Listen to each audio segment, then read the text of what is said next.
стил хранинки. Някой се грижи за тия мацанки. 1, 2, 3, 4, 5. Миличките. Някой тук хубаво се грижи за тях. Браво, браво. Ево. Така, бягай, миличка. Така е най-добре. На хора не може да се има доверие. Оле, каква хубава шарчица. По това как си е легнал сивичко. Ти си спинка на слънчите се припича. Няма, миличко, няма да те притеснявам. Просто ми стана на хора много драго това, като го видях. И викам я да направя едно клипче да покажа. Ева тук някой човек ги гледа тия хайвани. Храни ги. И много добре се е справил. Дебелички са всичките.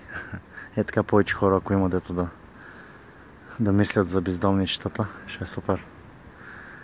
Просто ми става много драго така, като мина покрай някой тук блок в Пловдив и да видя е така гледка, нали, някакви жълтинки, безгрижно да се излежават, дебелички.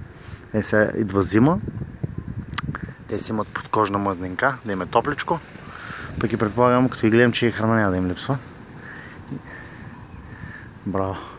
Да е жив и здрав човек, който тук се грижи за тия мацанки. Това тук е в моя квартал в Пловдив, наблизо.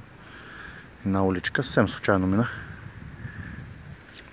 Викам я да го увековича в този момент. Ето ги вишинки.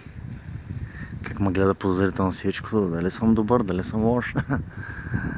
Свой, миличко, свой. Обаче ти няма как да знаеш, пък и на хора доверени трябва да имат животните. Колкото по-недоверчи, по-добре. Ето там една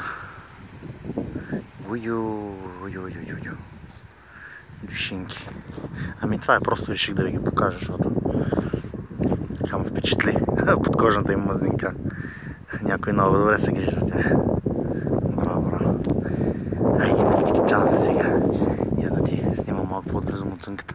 Само ще увелича, де. Майци! Сладурка. Това е живота. За някой. За съжаление, не за всички. Миленьките. Душички. Малки душички.